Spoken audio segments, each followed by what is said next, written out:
ज्ञानतिमिरान्धस्य ज्ञानञ्जनशलाकया चक्षुरुन्मिलितं येन तस्मै श्रीगुरुवे नमः। नमः ॐ विष्णुपादाय कृष्णप्रेष्ठाय भूतले श्रीमते भक्तिवेदान्त स्वामिनिधि नामिने। नमस्ते सारस्वती देवे गौरवाणी प्रचारिणे निर्विशेष शून्यवादी पाश्चात्य देश तारिणे। जय श्री कृष्ण चैतन्य प्रभु नित्यानंद श्री अद्वैत गदाधर शिवासादि गौर भक्त वृंद। हरे कृष्णा कृष्णा कृष्णा हरे हरे, हरे राम राम राम हरे हरे। हरे कृष्णा।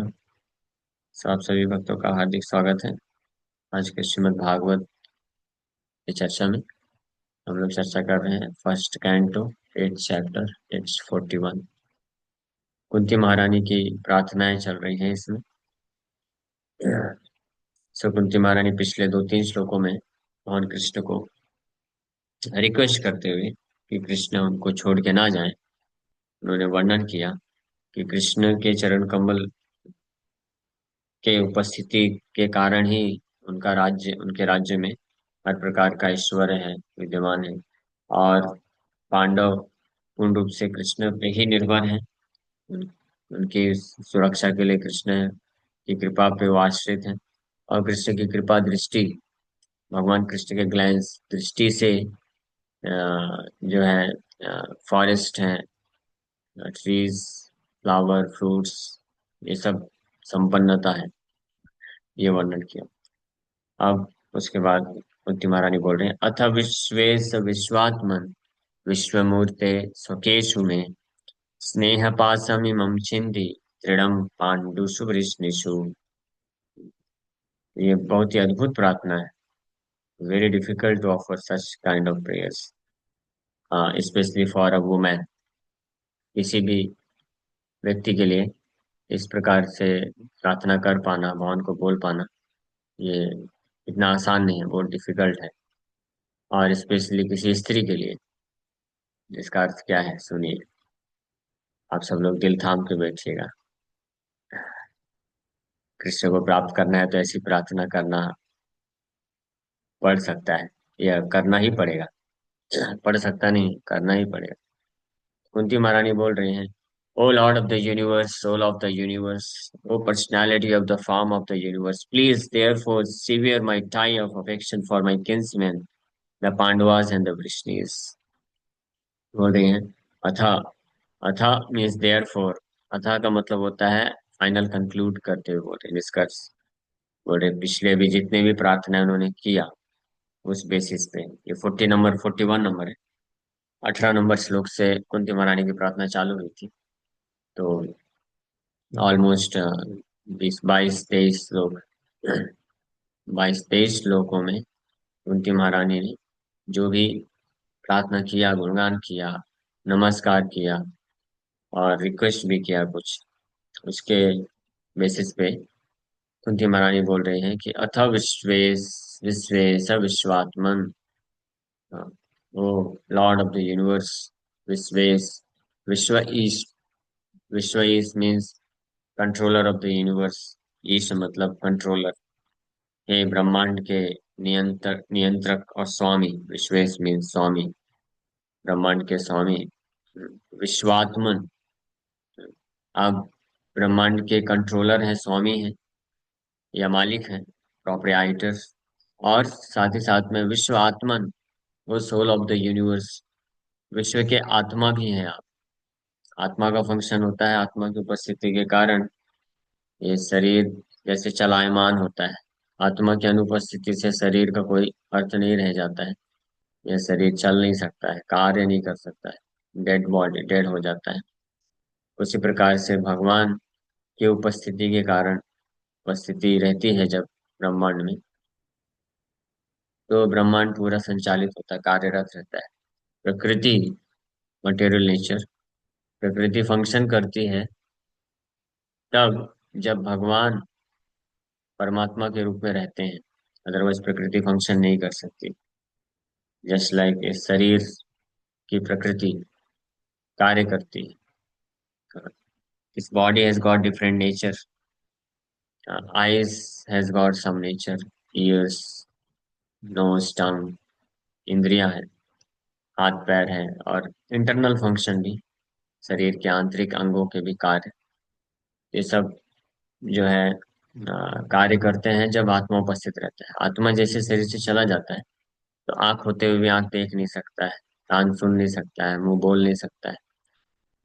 और इस प्रकार से सारी इंद्रियों के जो फंक्शन है, जो उनकी प्रकृति है, नेचर है, स्वभाव है, या कार्य करने का जो उनके अंदर इंक्लिनेशन है, प्रवृत्ति है, तो कार्य करने की प्रवृत्ति को खो बैठता है, वो अपनी प्रकृति को खो बैठता है।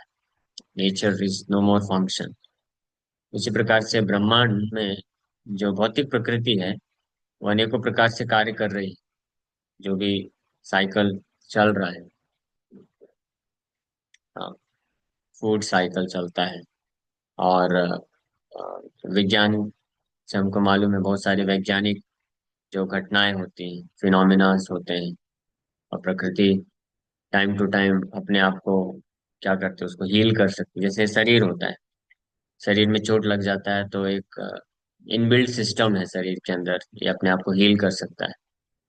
इम्यूनिटी सिस्टम होता है, तो वैसे ब्रह्मांड का भी इम्यूनिटी सिस्टम है। ये भौतिक ब्रह्मांड भी एक बॉडी है।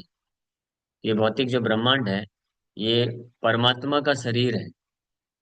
ये, और जैसे हम हमारा शरीर है ये, इसी प्रकार से भौतिक ब्रह्मांड परमात्मा का शरीर समझना चाहिए। ये है मतलब विश्वात्मन का मतलब ये है, वो सोल ऑफ द यूनिवर्स।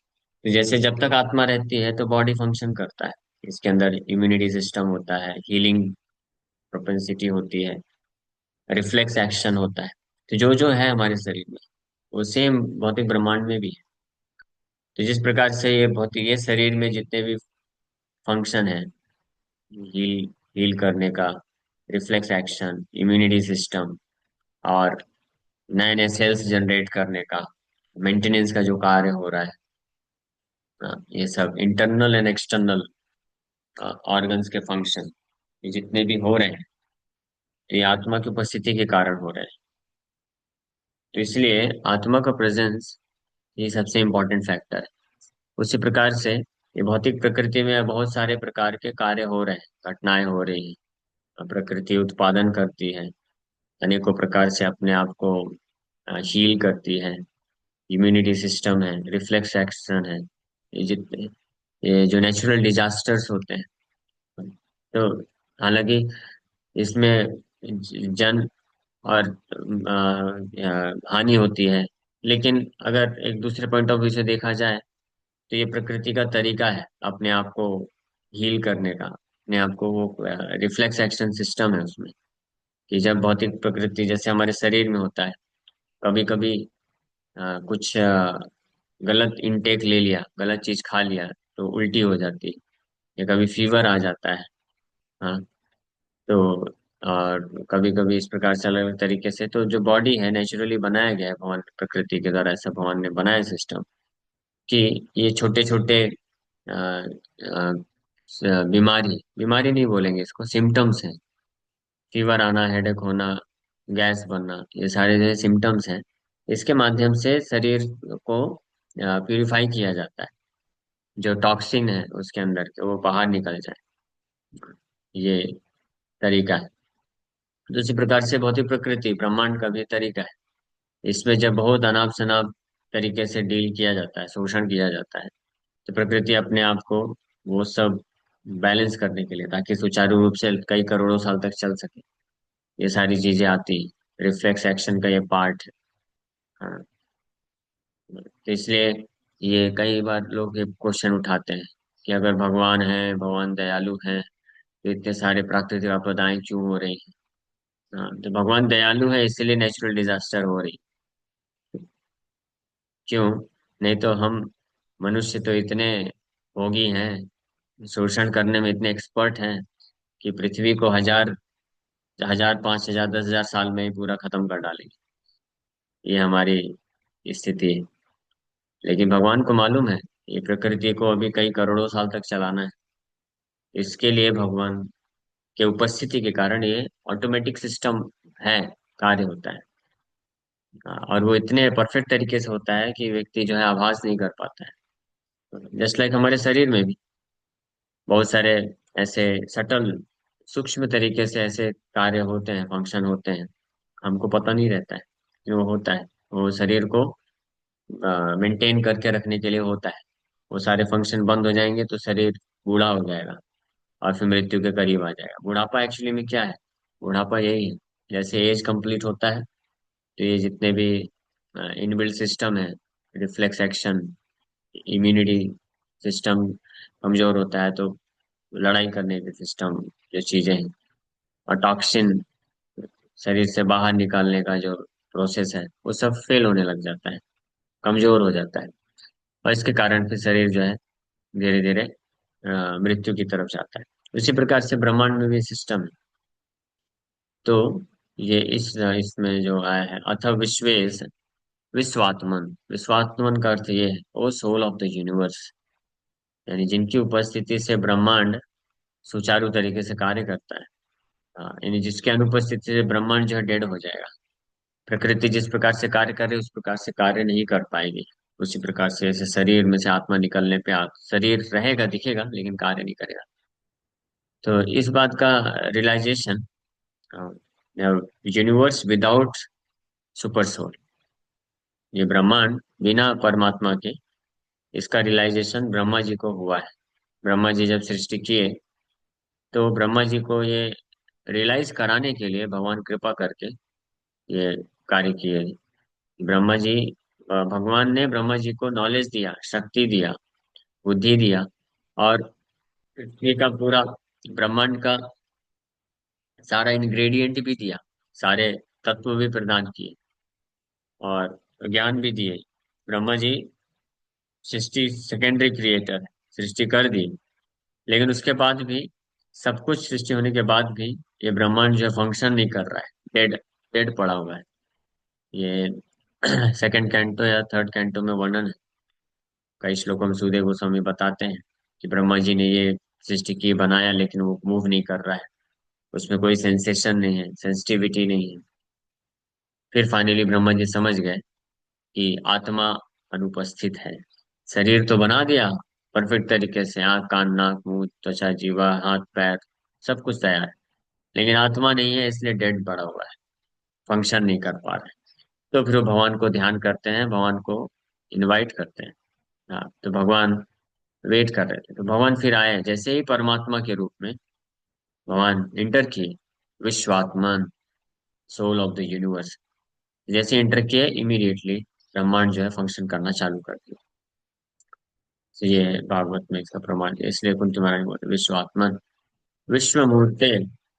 सो कृष्णा, जैसे कृष्णा, ये तीनों चीज है।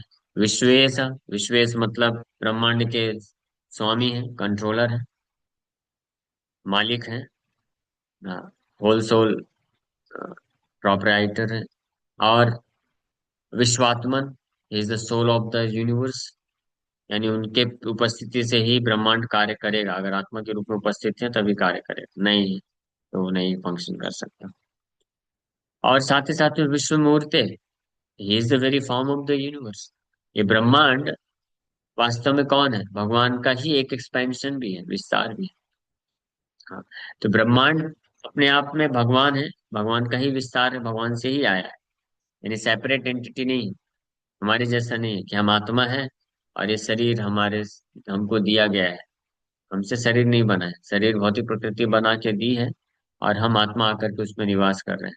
ये भगवान के केस में क्या है, ब्रह्मांड जो है ये कहीं बाहर से नहीं आया है। भगवान ही ब्रह्मांड के रूप में अपने आप को विस्तार करते हैं, फिर भगवान ही परमात्मा के रूप में इस ब्रह्मांड की आत्मा भी बनते हैं, और इसके परमानेंट प्रोप्रिएटर भी बन के रहते हैं, कंट्रोलर, प्रोप्रिएटर इन इंजॉयर ऑल्सो। ये पांचवें अध्याय के, गीता के पांचवें अध्याय के आखिरी श्लोक में बोलते हैं, भोक्ताराम यज्ञ तपसाम सर्वलोक महेश्वरम। भोक्तारम यज्ञ तपसाम, enjoyer, I am the enjoyer. इसलिए क्योंकि कृष्ण इंजॉयर है, उनकी संपत्ति है। इसलिए अगर कोई अन्य व्यक्ति एंजॉय करने का प्रयास करेगा तो क्या होगा? दंड मिलेगा, सीधी सी बात है ना। जैसे मान लीजिए किसी व्यक्ति का कुछ प्रॉपर्टी है। हाँ। बहुत बहुत सुंदर कार खड़ी है। हाँ, तो उसका जो मालिक है वही उसको एंजॉय कर सकता है। कोई दूसरा व्यक्ति सोचे अरे बड़ी सुंदर गाड़ी है, चलो इसको लेके चला जाता हूँ। बैठ के चलेगा तो क्या होगा, उसको पकड़ लिया जाएगा, दंडित किया जाएगा, पनिशमेंट दिया जाएगा। हाँ, क्योंकि वो उसका मालिक नहीं। तो यही सबसे बड़ा भ्रम है इस संसार में।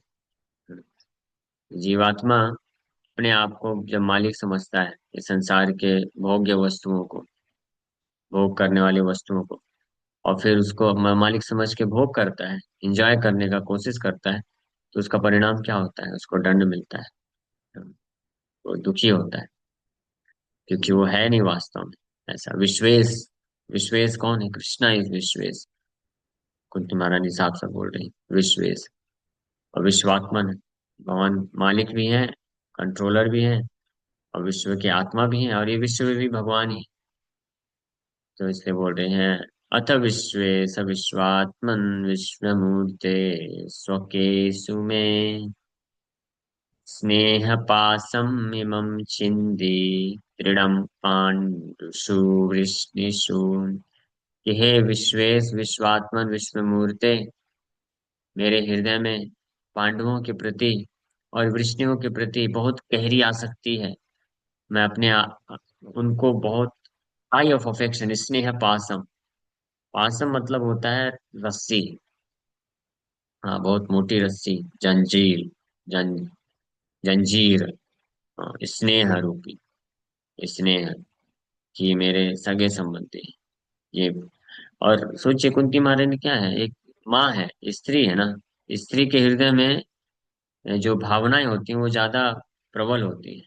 आसक्ति जो होती है अपने सगे संबंधी, स्पेशली कोई स्त्री होती है उसको अपने पति के प्रति और बच्चों के प्रति, बच्चों के साथ बहुत ज्यादा मात्रा में आसक्ति होती है। और मायके वालों में अपने पिता के प्रति, पिता से आसक्ति, और फिर बच्चों से तो बहुत ज्यादा हो जाती है। तो कुंती महारानी के तो पति नहीं थे, तो जो पति के प्रति भी आसक्ति थी वो सब कहाँ ट्रांसफर हो गया, पांडवों के प्रति ही हो गया, है ना। जिस माँ के जिस स्त्री का पति नहीं रहता है, विधवा होती है, तो उसका फिर पूर्ण रूप से आसक्ति फिर बच्चों के प्रति ही हो जाता है। तो पांडवों के प्रति कितनी गहरी आसक्ति है, तो कुंती महारानी बोल रही है कि बहुत दृढ़म, दृढ़म स्नेह पासम दृढ़म, very deep tie of affection मेरे हृदय में है।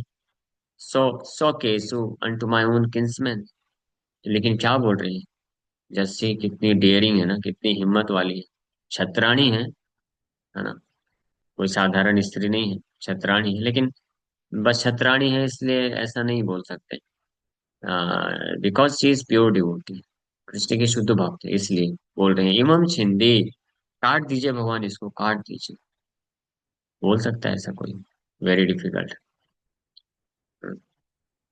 हम लोग बोल सकते हैं, हम लोग तो क्या है, संसार में आए ही नहीं, ब्रह्मचारी सन्यासी हो गए, तो हमारे लिए इतना डिफिकल्ट नहीं है ये बोलना कि मेरे सगे संबंधियों के प्रति आसक्ति को काट दो, क्योंकि सगे संबंधी हमारे इतने बने नहीं, स्पेशली आफ्टर मैरिज, विवाह के बाद ये आसक्ति बहुत तीव्रता से हृदय में प्रवेश करती है।